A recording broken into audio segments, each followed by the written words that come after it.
Hey guys, Dark Humility here with yet another build on my solo self-found hardcore season 12 suffering project. This is an Arctic Blast Druid. Now I will admit, I've made some pretty impressive builds with pretty insane items you found this season. This one doesn't have the most insane of my gear I've found. However, some things are very impressive that we have found. And the build and the setup itself are very instructive, I think, for a hardcore player trying to understand how to make a, I'm not going to say invincible, but near invincible Arctic Blast Druid that can absolutely decimate maps. So we'll talk about how the defenses layer on for this Druid and Druids in general, and why it's so easy to make something this powerful. We'll talk about, of course, the stats, these skills, the Mercenary, and we'll go over the gear and then do map demos, tier 1, tier 2, and I'll probably do like tier 2, tier 3 demos as well. Always like to throw cows in there. And yeah, so Arctic Blast, I have made pretty insane video where I reached almost like 100,000 damage on it on softcore, playing on the closed beta where we can just customize gear and whatnot.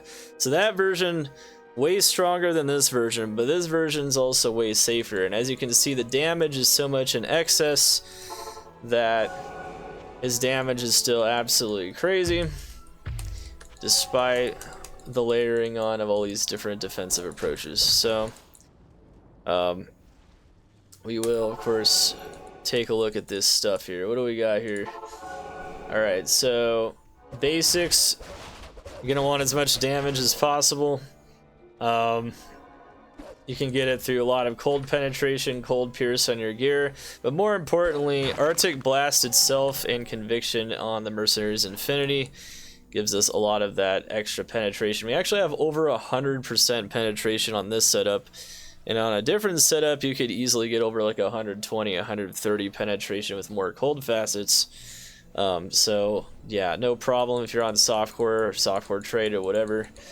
This damage is actually low, surprisingly. So, funny how that works. Very funny. Actually, we're level 90 as well. Good to note. All right, and so, yeah. So we want as much damage as possible. Plus skills and cold penetration are going to be key. Percent cold damage also increases our damage massively. You're going to want enough strength to wear your gear, and that's basically all you need. We have some hell runes in here, so you have just barely enough strength to wear the spirit ward.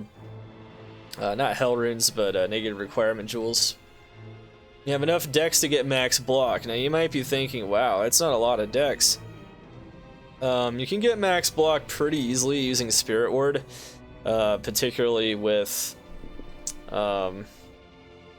all of the dex on the gear and extra increased chance of blocking as a stat on your gear or corruptions.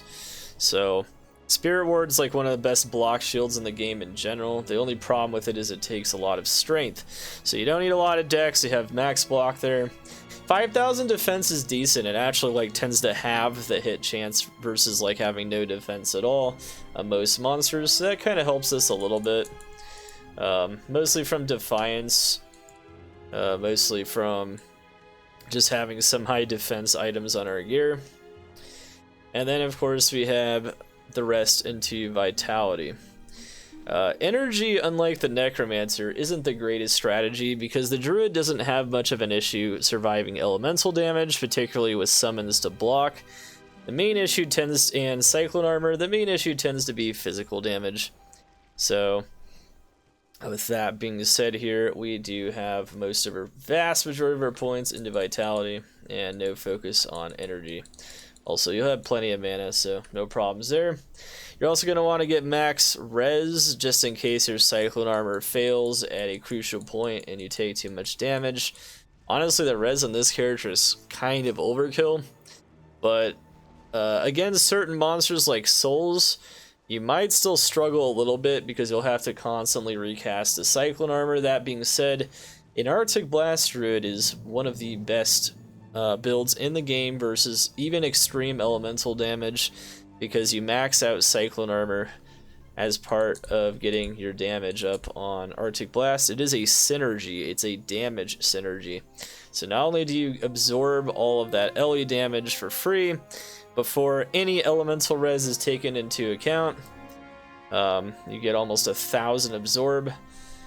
You also boost the power of Arctic Blast. So Arctic Blast Druid, and just think, what if you did max energy? Like, you could do that approach on softcore and you would virtually never die to elemental damage. You could probably swim in Ashen Plains and nothing would happen to you. So but on hardcore, I think Vitality is definitely the safer approach, no doubt, even on an Arctic Blast Druid.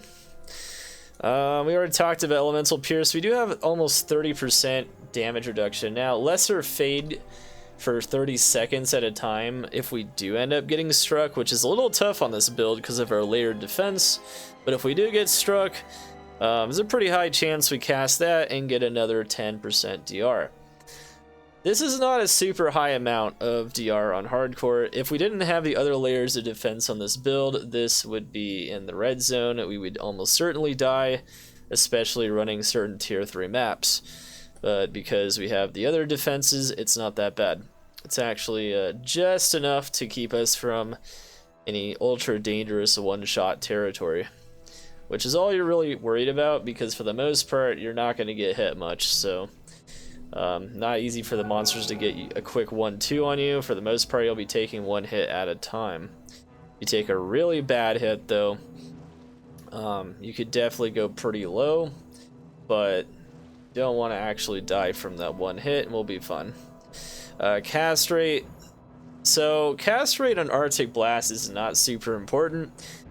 Arctic Blast is a channel skill, which means faster cast rate does not affect how the actual use of the skill itself. While you are using the skill, faster cast rate does nothing.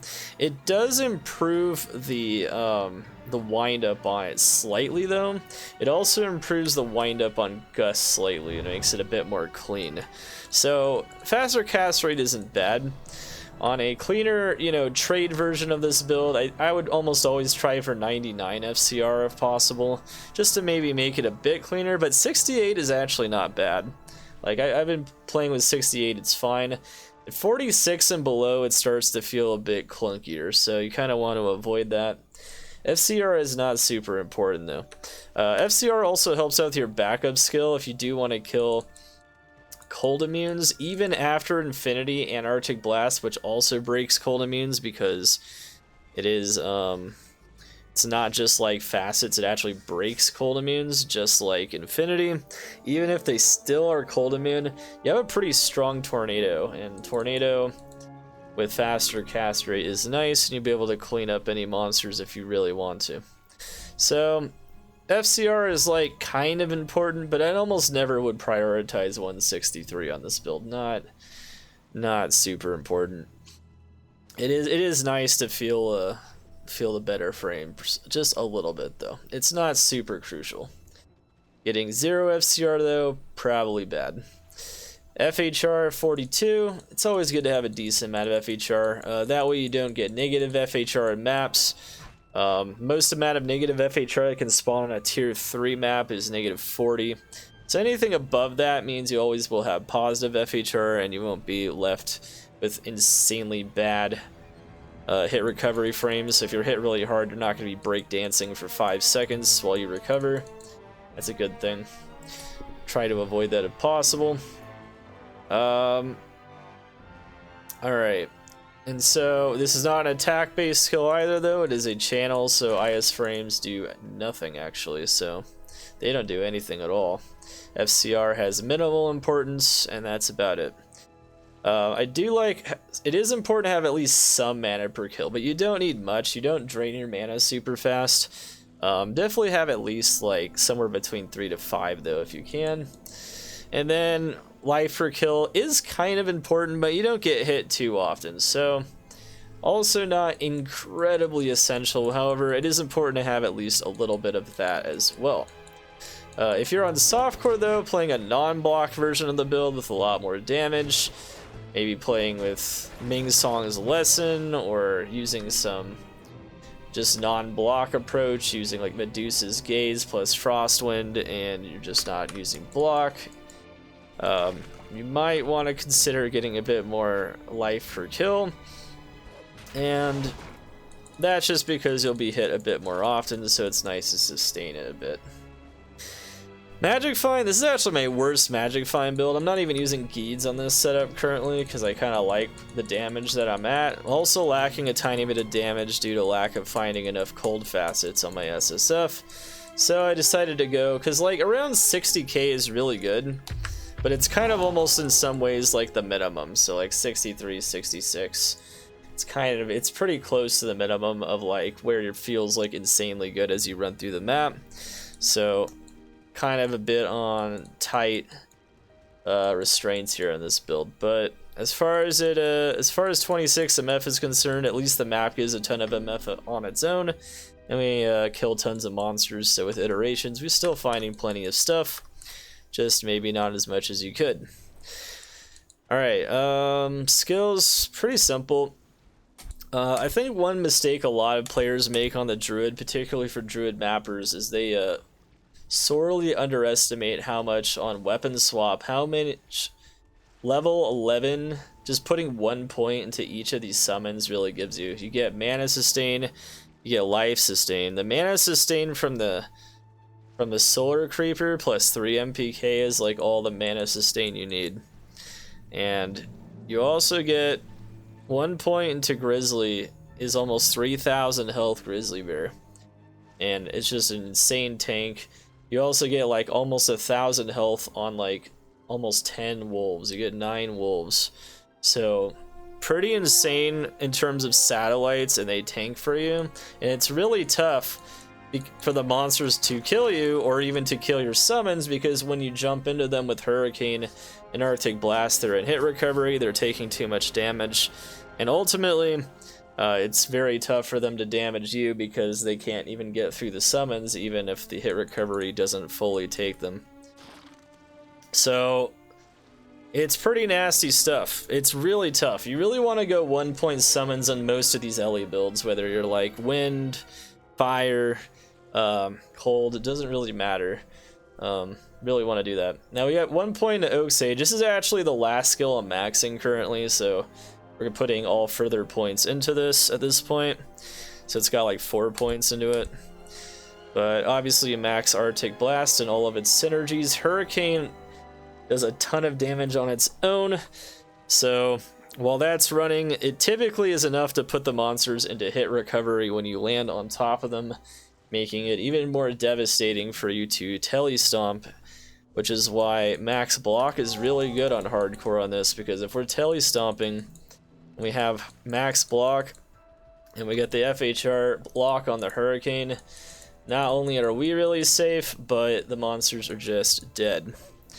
It's good stuff. Level 30 Gust, you always want level 30. Once you hit level 30, you have 0.5 cooldown, so you can traverse maps as quickly as possible.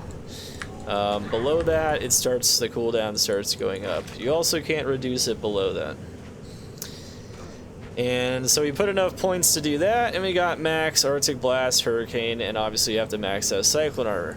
And since you get so many synergies for Tornado, your Tornado is strong, and you can even kill cold immunes that still resist both Arctic Blast and Conviction on top of them, which are not common, but they do exist. One thing to note is that's really important for our defensive layers as well on this character is our block rate, which when you see my gear, you're going to kind of figure this out a bit, but block rate is really good for max block in general.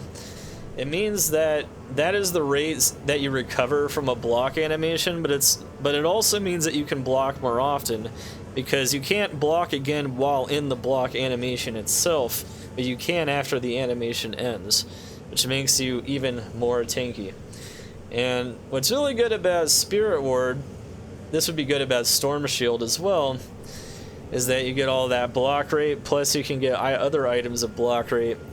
And a Druid that doesn't really have the best block frames, if you hit 86, which is really high, block will actually feel pretty nice. So even when you're telestomping, you're not gonna really feel the animation that badly.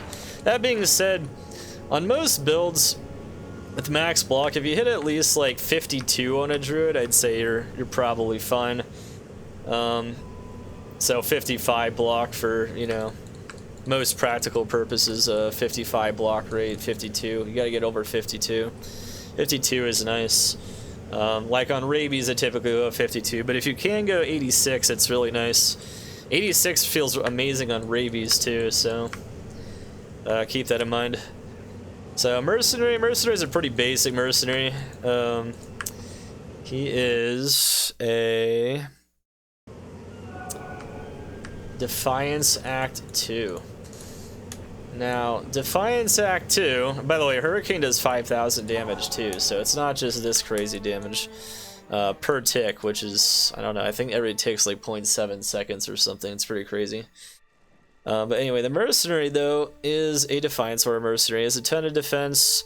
He gives me extra damage % reduction, so I don't have a lot of damage % reduction on my gear. It's important I get as much of that as possible to prevent one-shot.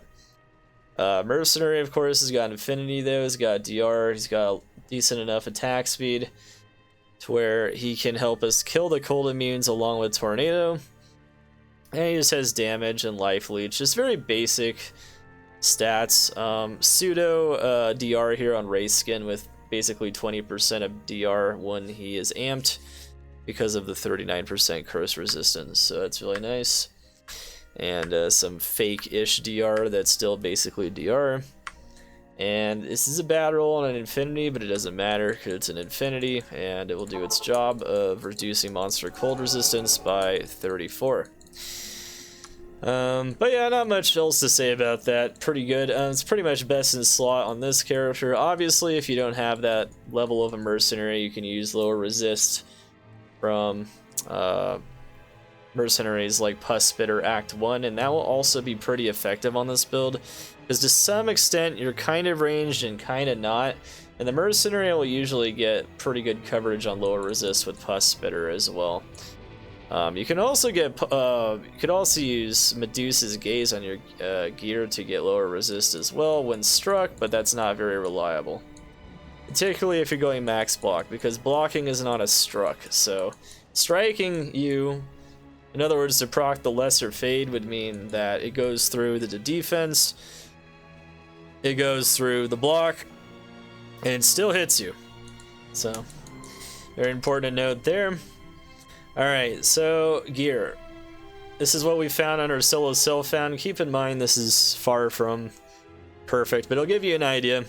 I do think for the most part this weapon is best in slot. If you got like a crazy crafted club with like +7 skills, which is possible, you could possibly overtake this, but keep in mind this is 5 skills on top of the ability to get up to 4 sockets, not 3 sockets, unlike a club which can only get up to 3 sockets.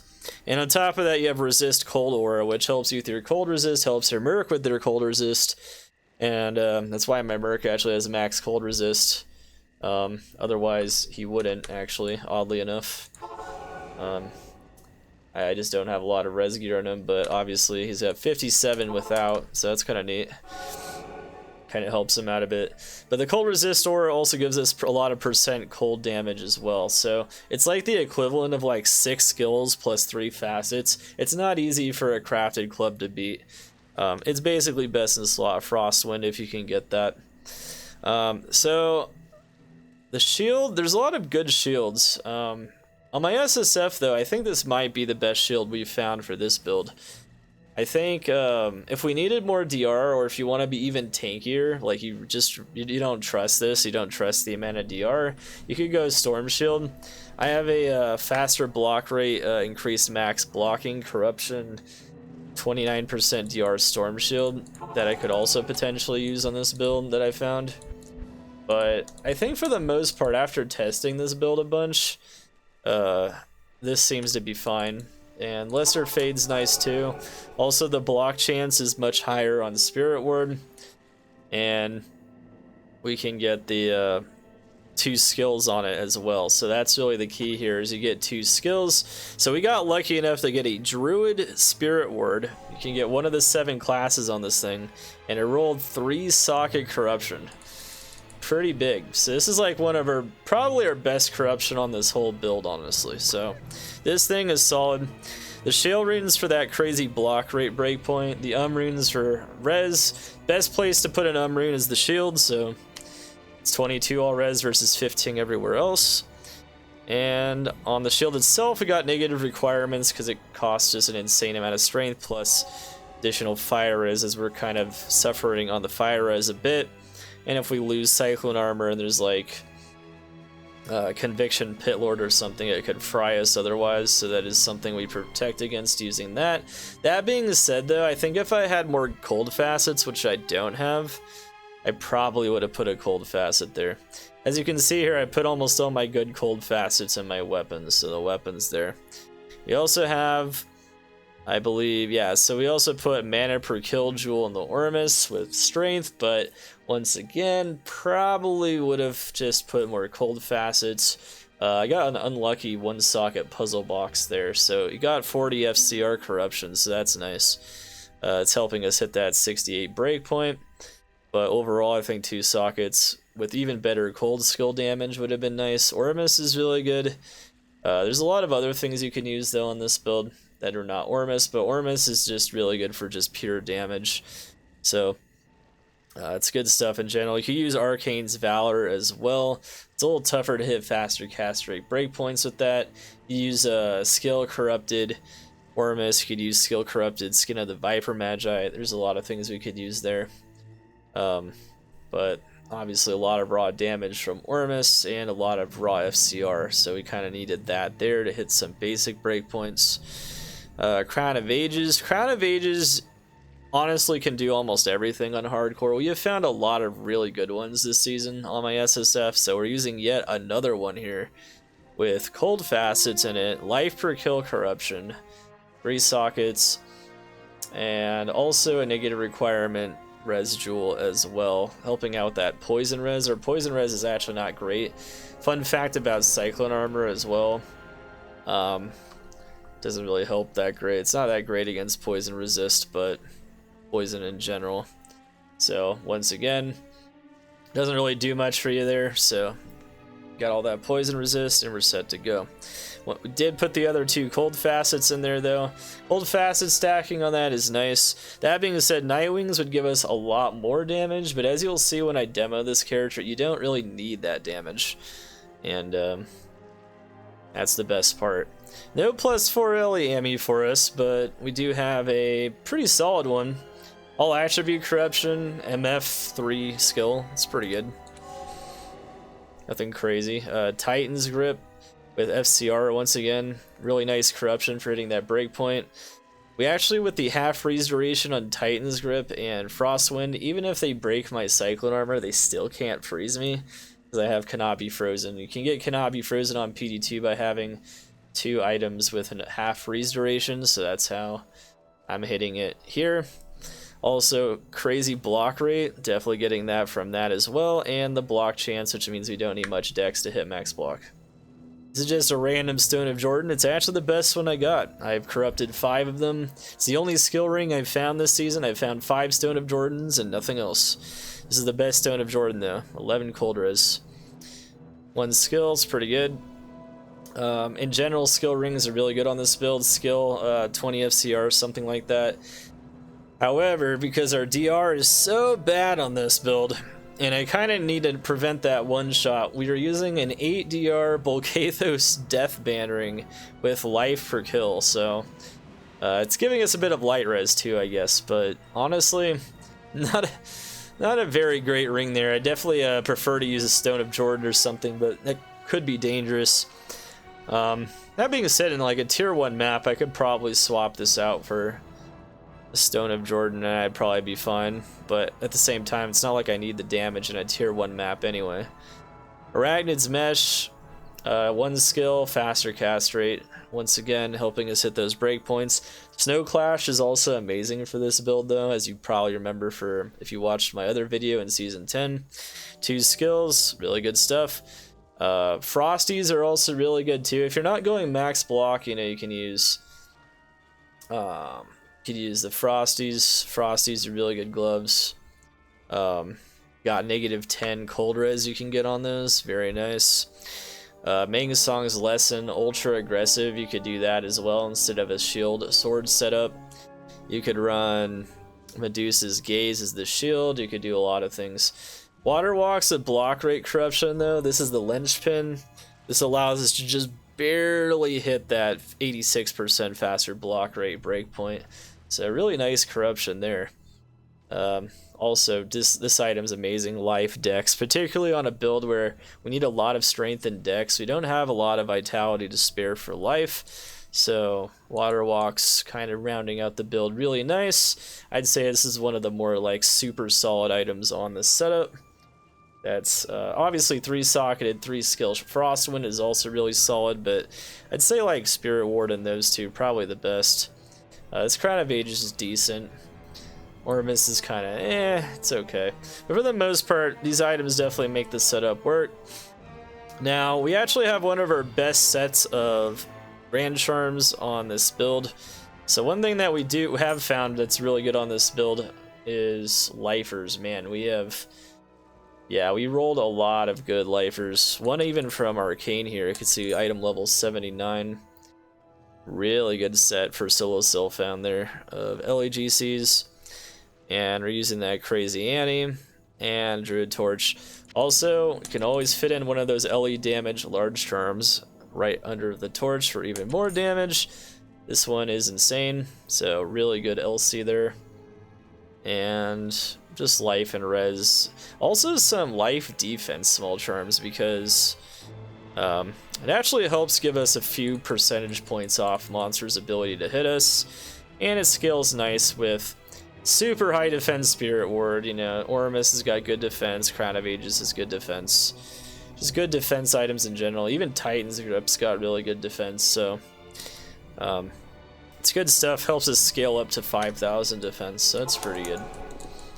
Alright, at any rate, that's enough yapping about the build. I mean, hopefully you guys understand how the defense is layer up. Between Cyclone Armor and max and stacked res as well, LE damage and physical damage, don't have to worry about them too much. Your block is almost always ready, and you also have all of these summons to block tons of damage for you as well, in addition to your Mercenary. You got like perfect satellite defense here. This build is tough to break, even with less than 30% DR most of the time, which is kind of I guess a testament to the Druid. The Druid is just kind of crazy in how it operates, but that's just how it is. Alright, so let's see here. I guess we could we'll even take some negative block here. I think that's fine. We'll demo a tier 1 real quick so you guys can see how strong this build can be. Now remember, if you cast your summons on weapon swap, you have more plus skills for your summons on your weapon swap than you do your main hand, particularly if you're using Frostwind. If you're using Ming Song's Lesson, it's actually going to be on your main hand, so it kind of depends. Always be aware of that though, because you can get a lot more power on your summons just by making sure you're on the right swap when you summon them. Also, before you leave the game, if you leave the game with that weapon swap in hand and re-enter the next game, the summons will respawn with that higher level of plus skills, and that's good for their extra tankiness. It's good for more life from your Oak Sage, more replenished life from the Oak Sage, which is good for helping your summons regenerate life. But as you can see from a tier 1 map, this character is insanely strong. The damage is actually wild, and once again, you know, we're missing a lot of what I would consider to be core damage items on this build. You can get a lot more damage from Nightwings, for instance. A much better Ormus, more cold facets, you know. more, you know, maybe a slightly better roll getting 4 sockets on the Frostwind, you know? And it doesn't even matter because we're already so strong that everything basically instantly dies in a typical tier 1. Most people, when they see the sheet damage on this character and they're not familiar with Arctic Blast, they're like, holy guacamole, what is going on? This skill was buffed like majorly in like season 9 or season 10 or something. And ever since, it's been like kind of a, I don't know, it's been like a sleeper OP kind of, because you can get so much damage on it while also having such high defensive capability. Like, I'm using Crown of Ages for damage reduction, you know, extra res just for extra safety. I'm using it for faster hit recovery. I'm using it for reduced curse duration, so I'm amped for only 4 seconds instead of 8. But I also haven't really corrupted a very good Nightwings this season. My best Nightwings is 1 socket with garbage stats, so I mean that's not very impressive anyway. But even if I did have one, you know, like, I don't know, it'd have to be a pretty darn good one, because otherwise it doesn't really matter. Now, the bosses can actually even kill your vines. Hardly anything else even has the capacity to kill those. But you'll notice that my summons didn't even die in a tier 1 except from the boss, so maybe just like resummon them a bit and you'll be fine. You might have to resummon them here and there, but so long as you're constantly like telestomping on the monsters as fast as possible. Once again, they're always in hit recovery. The monsters don't have a lot of good options, and they can't even really kill your summons, so it's really hard for them to get through your defenses here. Even a bad teleport doesn't matter. You've got really good block frames with 86 faster block rate. You got 75 max block. Doesn't matter, I can just teleport wherever I want. So now it's pretty cool to see how a hardcore, even non-traded version of this build can look and how you can still absolutely crush the game. But once again, this is just tier 1. We'll show off, of course, tier 2. You'll see the difference in a tier 2. I think for tier 2, I'll probably run Ancestral Trial. You do want to avoid cold immune maps still, because it will take longer to kill them, but for the most part, it doesn't really matter.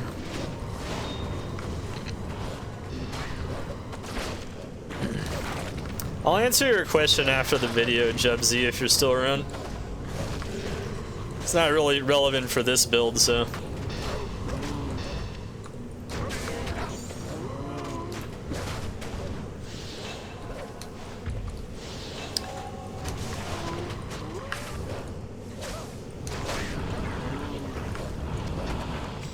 You'll notice there, though, doesn't matter. Monsters got plenty of res.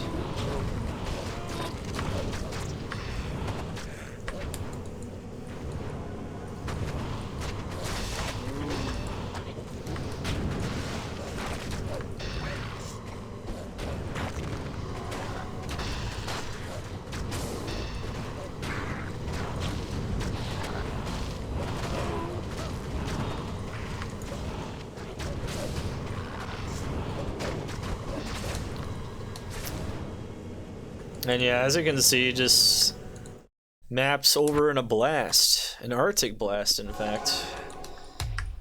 There you go. And let's see here. Alright, so I'll do a quick tier 2 demo. I always like to demo multiple maps. Usually, you know, certain builds, you know, most builds you just avoid the immunity on the map. And as for map stats, you know, usually go for high density, magic or gold find, or rarity or experience, depending on what you're trying to go for. Rarity and density are always good though, no matter what, whether you're leveling or going for items. And then you just avoid certain stats. Like on this character, you would just probably avoid melee splash damage, because that means that when they hit one of your summons, they hit them all, so that will shred your summons. It's not usually that good. There's a couple of stats you'll just want to avoid on maps, things like that. Also, since you are a block-based build, having like super high negative block in a very high physical damage map might not be a good idea. Maybe like gore bellies and archers might want to avoid that. Two-socketed Alma Negra. Well, it's still not as good as our three-socketed one, so we actually have a pretty incredible one on our Sacrifice Paladin. You might have seen that. Don't need that. Alright, let's go. Yeah, this one's fun. Yeah, we'll do even one with even another small amount of negative block, just to show that even without 75 block, you know, this character is really tanky. It's always good to show off here. I don't know if I left the last game on my swap. I don't think I did. That's kind of bad, but that's okay. I remade my bear.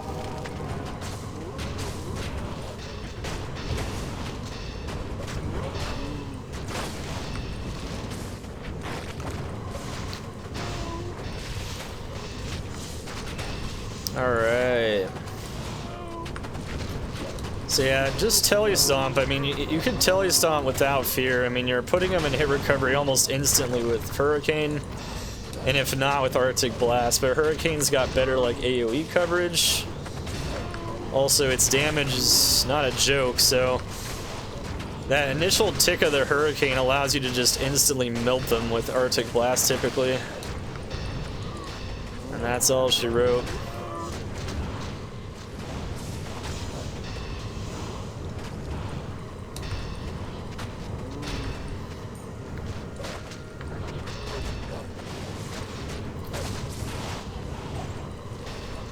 Even like Dual Aura, yeah, see that actually hurt me there. They I think they had like Might top of concentration there, and they got a good hit on me from the negative block, so I'll just be a little bit careful about that, but make sure we're not amped at the very least. It's pretty much the only way you could die. That's a cold immune ghost. Most cold immunes will get destroyed by this build. Most of the time, cold immunity is really annoying because it's the highest resistance to try to break with anything. With any kind of cold damage, and so you can't really kill it without switching to your ability. Now, I can switch to Tornado, of course, but I don't have to most of the time. Most of the time it's faster and it's better just to stick with Arctic Blast. Because you have two ways to break the immunities, and on top of that we have facets to lower their res further, so... And if we had more facets, which... Ideally, I'd say even on hardcore setup, we could get more facets in there. We could definitely get a few more in there.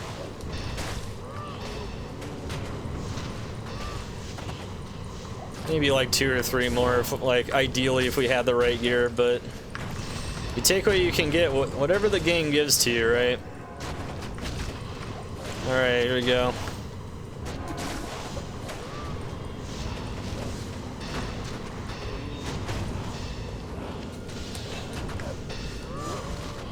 That's pretty nice though. See, most of the time though, that level of damage is pretty rare though.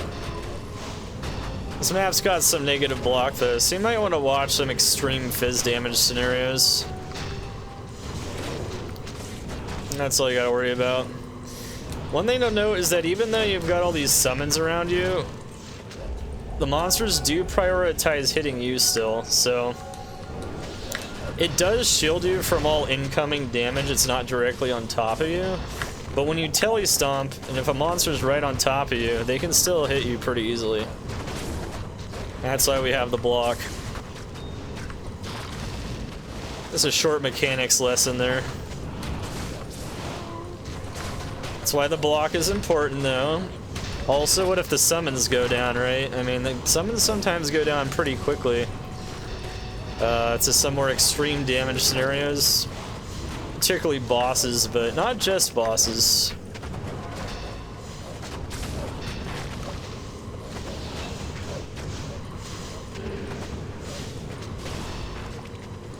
Yeah, I'm never worried about LE damage. Like, this character, Arctic Blast can tank LE damage for days.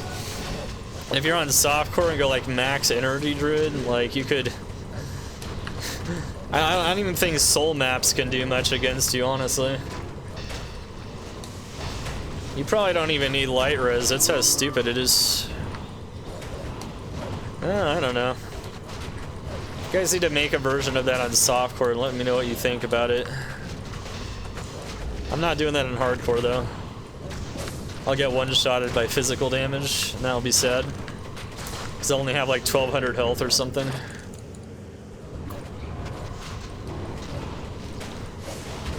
Or at least I'm at high risk of that. Definitely not worth it.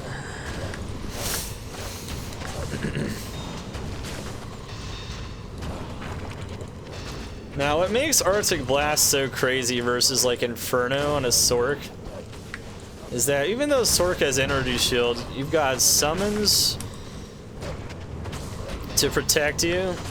You've got Arctic Blast having like shatter damage when you kill a monster. You've got Hurricane on top of that. This is why Inferno for mapping doesn't really compete with Arctic Blast. Pretty different. That being said, Inferno is crazy for LOD and like starting out. It's pretty nutty. It also can be really strong versus like bosses in a lot of cases. But it's a little more limited in how you could potentially use it though. I already have a really insane Twilight's Reflection. I don't even know if I'm going to use it, honestly.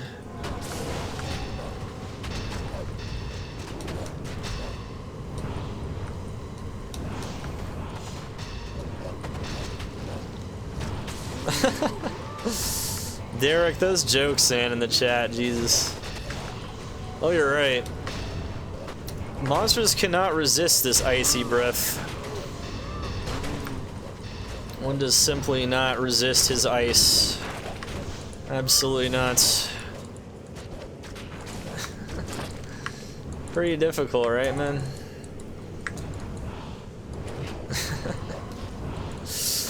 What is this on? Alright, alright, what do we got here? Pretty close to the boss, pretty close to ending the map here. So even tier 2s, they go down pretty hard. But as you can see, I'm not killing them quite as instantly anymore. This is why maybe a little bit more damage would be nice. If I farmed up like another solid cold facet, I'd probably go for it. Maybe.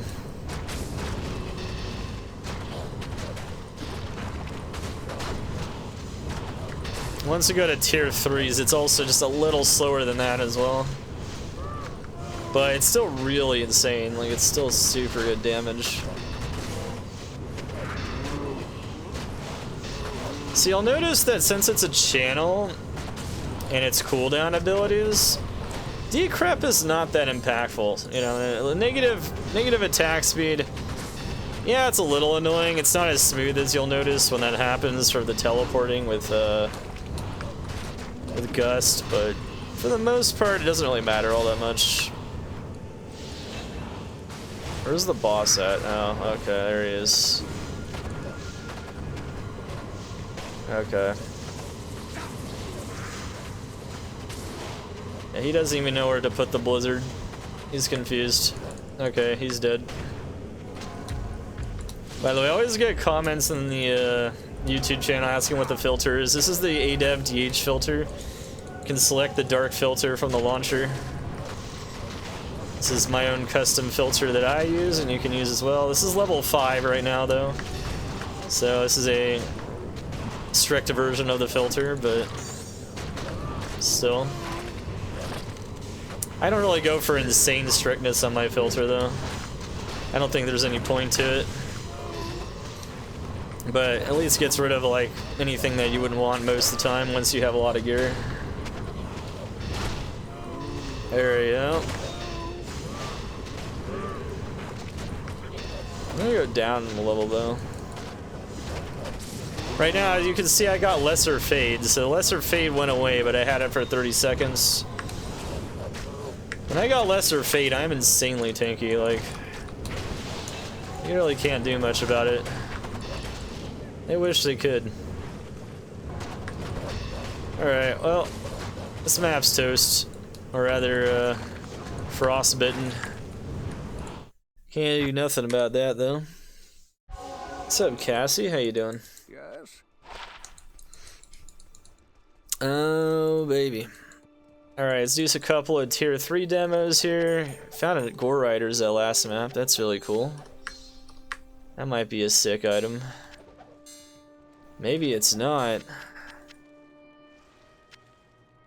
Ooh, I already got better things than that. That's fine.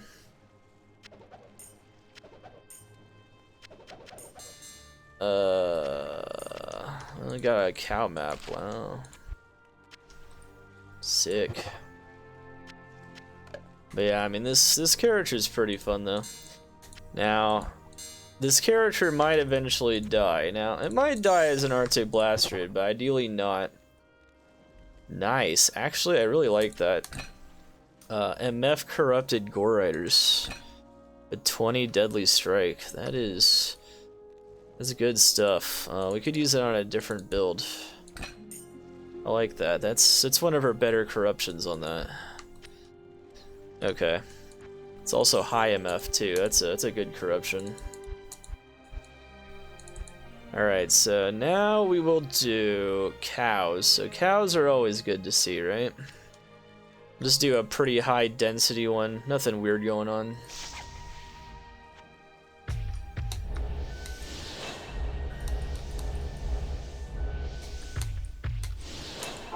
Okay. And we'll go into there.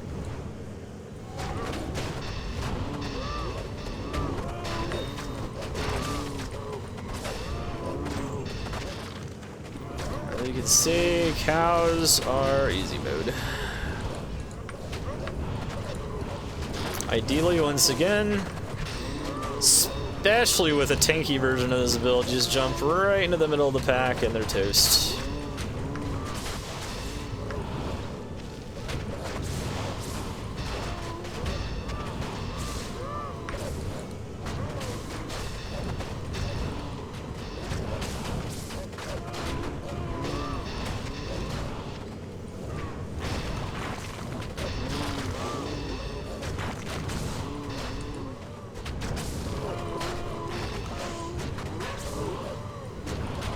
Just like insta kills.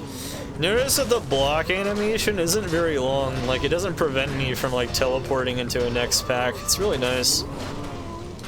I like this setup. I think this is the best we can do on this SSF version, but it's good. These cows seem to have a lot of physical LE damage conversions, so they're actually damaging my Cyclone armor a bit. Sure to keep that up so they can't do a lot of damage. I don't really care about that. Drop me a high rune. Yeah, cows are really fun on this build. Just jump in there, you're good to go. Hey, why is my HP so low? Oh. Looks like I recasted the yoke on the other swap somehow. Well, that's a bad idea. Okay.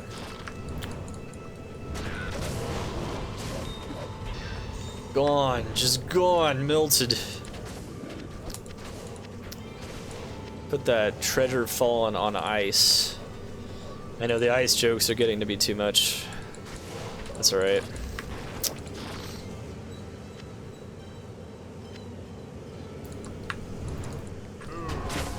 You like some ice with your cocktail, huh? Okay, here we go. Nope. Look at that. See, they got might and everything. Now, if you get amped, you know, cows could potentially one-shot you if they get really lucky. If they have auras, so... always wait for the amp to go off, you know. Keep in mind, though, we do have Crown of Ages, though, so the amp will get off of us faster than our minions. So that's kind of nice. Well, yeah, Hurricane really is nice stuff, man. Hurricane, man. Really completes this build. Imagine not having a Hurricane, it would just be so lackluster.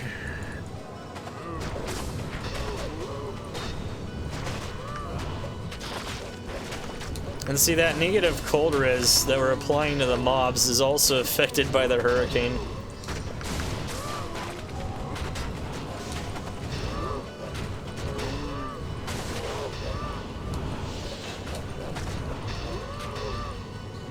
Alright, what do we got here?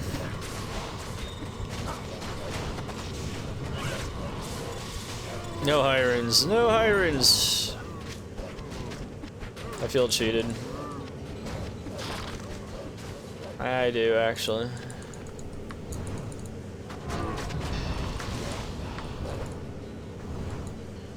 I cheated. Good morning, peoples.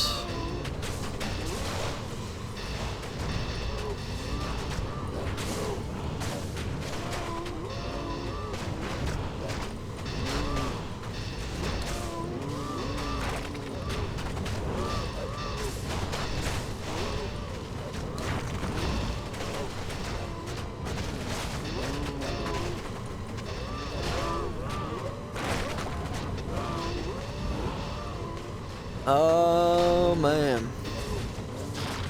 Alright, it's time to turn myself into a Sith Lord again.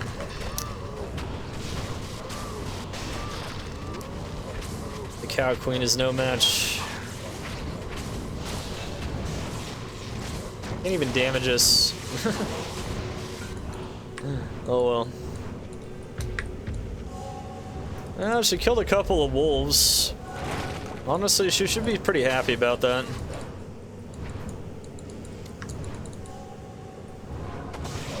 Cold immune? Yep, there it is. Gone. Too much resistance breakage.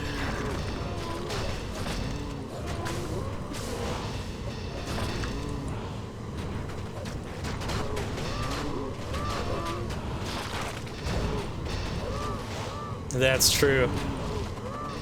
The women are the alphas of the cows. Dangerous, cunning, powerful. There is some lore there. Alright. Now, one thing to note about the shattering, one reason why this map is particularly good for Arctic Blast is there's a small AoE shatter that happens upon kill when Arctic Blast kills a monster. Densely packed enemies, like really high density, or just cows, which are always pretty dense, really favor Arctic Blast. It just makes it even stronger.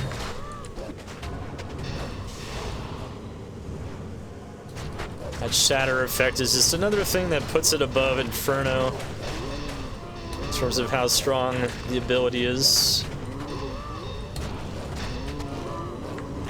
Alright.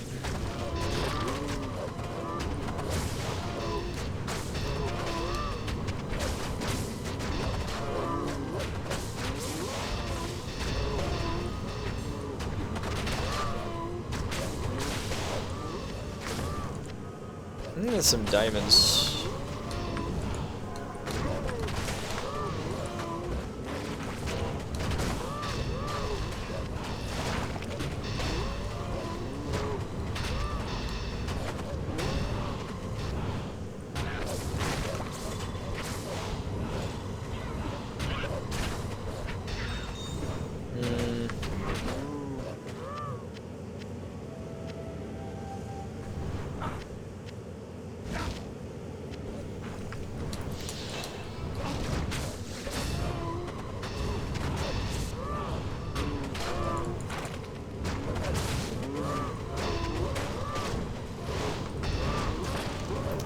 G-face, nice. Yeah, this character could definitely die. Hopefully not as an Arctic Blaster, but if not, he might die to Rathma though. We won't be doing Arctic Blast versus Rathma though. And it leaves you as a sitting duck to some extent. That's one weakness to a channel ability, so instead, we did something slightly different though. Hopefully we get to make that video too and show you guys those kills or kill attempts. Oh man.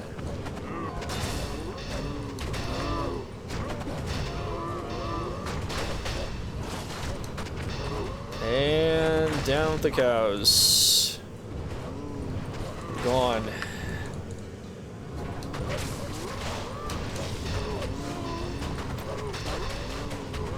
Down with the cows. Alright. And one more map, we'll do a tier 3 here. I think it's probably unmistakably true that so you can do Pandemonium Citadel really easily for experience. But another map that's really solid is Canyon. The Canyon, for most builds, Canyon, particularly on hardcore and solo, no group, is usually like a no-go. Usually you don't mess with Canyon. But I think this build can do it, and we'll debut it here actually. I haven't done Canyon yet. I did Pandemonium Citadel on cows before starting this though, just to see how we're doing. Alright. All those rerolls. Wow. Okay, so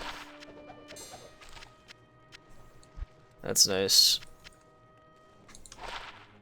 Let's go do Canyon. Now Canyon's tough, but really the main barriers for me running Canyon this season was that most of my builds are like physical, poison, fire. So wrong resistances, right? That's usually the big problem. Some kind of bad resistance scenario, but we'll do a heroic corrupted Canyon. There you go. And so go into it. Map lags a bit in the beginning.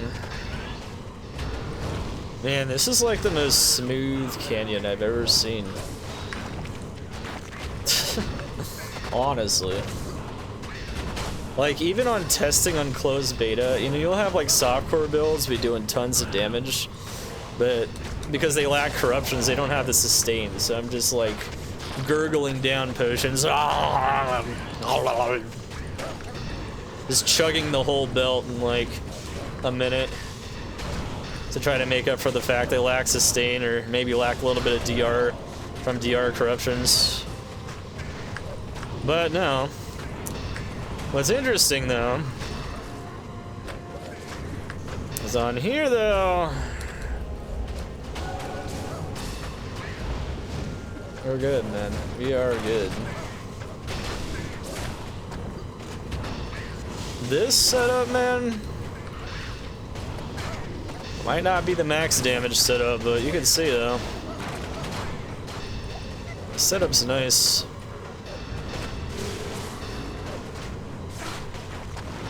Now cold immunes doesn't matter.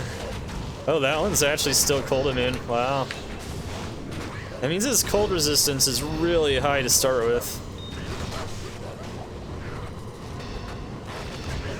Now you'll notice that in a real tier 3 that isn't cows,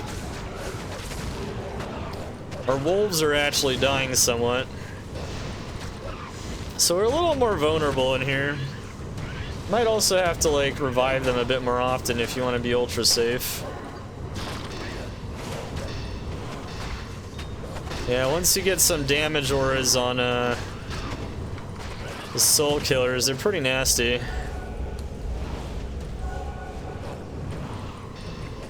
But it's okay.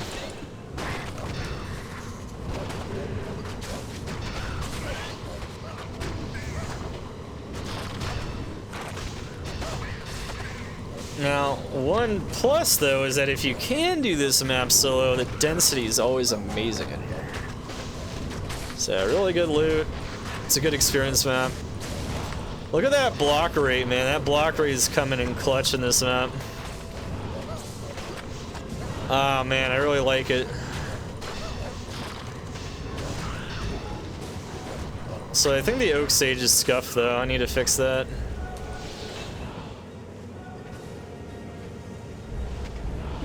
Okay, well,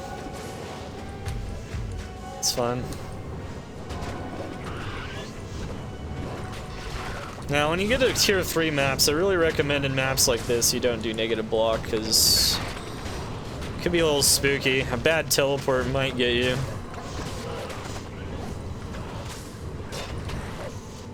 I mean, there's snakes. There's these dudes that stun you, so you don't really want to get hit that often. It's pretty bad.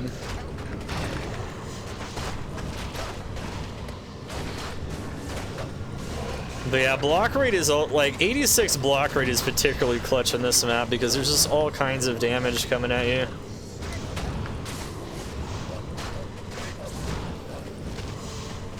It's nice to be able to like block and just instantly be able to jump.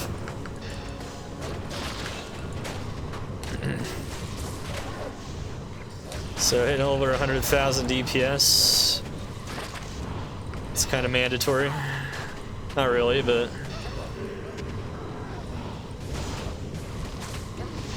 is that cold immune? Maybe.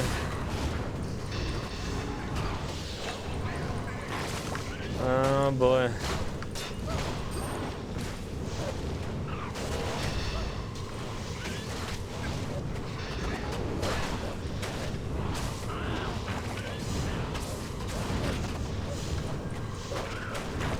Now you could have an Arctic Blast battle with the boss if you want. I don't know if I want to though. He's gonna kill all my summons.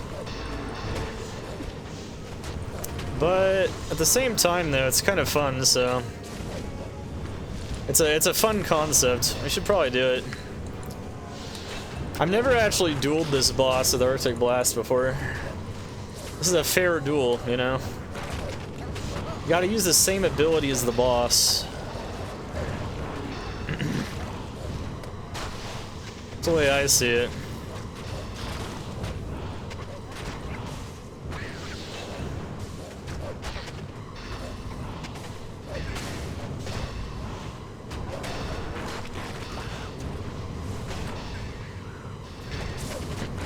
No, there he is. I'll remake the bear.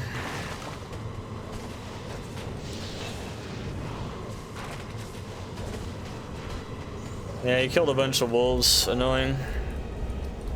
There you go. I have Cyclone armor though, and he doesn't, so it's still pretty unfair.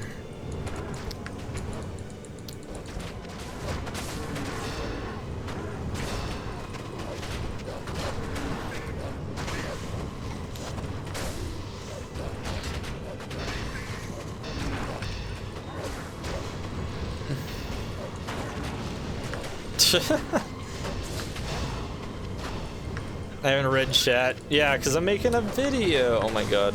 Well, I could read chat more, to be fair. You guys are making, like, comments that have nothing to do with the Arctic Blast Druid, though. Makes it tough. Chat's going off the rails. Yeah. Hey, this is for YouTube, man. We're finishing the last demo map here.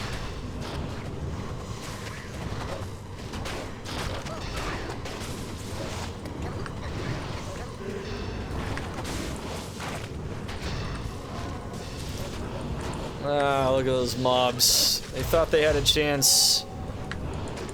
Little did they know, it was impossible. Honestly, this is really fast for this map. Even some backtracking and picking up items. This map is tough. Man, if I had like 2 more facets, like this map would get blown to smithereens, be shattered to pieces. Oh, there we go. See, we got a skill shrine. This is what it would look like if we had more facets. There we go. See? Couple more skills, couple more facets. And for a little bit with the skill shrine, we can kind of simulate that. There we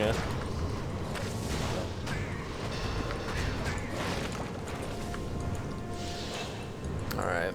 Make sure to watch your cyclone armor. Keep that cyclone armor and that hurricane up. But even so, you know, we got max reses for a backup, so we're not too worried about it. It does mean, though, that if, you know, it makes it difficult for them to stack their damage types, though. Get enough damage on me to kill me.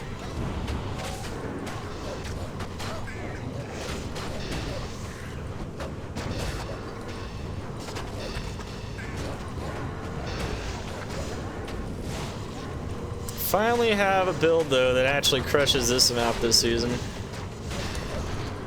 It's not easy. Okay, here we go.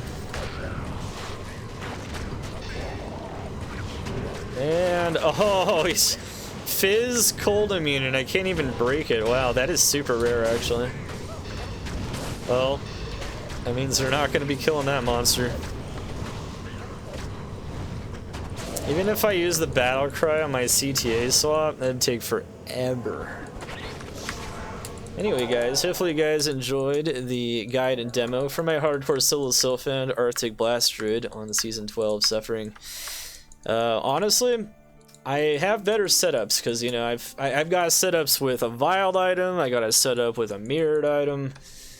This one doesn't have anything that crazy, but he has just overall very solid gear and a very solid setup to the point where he's super safe to level. And I'm just going to crush some more of these maps, get a little bit of a higher level, and we'll attempt Rathba, and we'll make a different video for that build. And see you guys in that next one, as long as we can survive a couple more levels here, which it looks like we probably will. Anyway, see you guys next one. Dark Humility over and out. Let's get it. Let me know what you guys think about this setup and build in the comments. GG.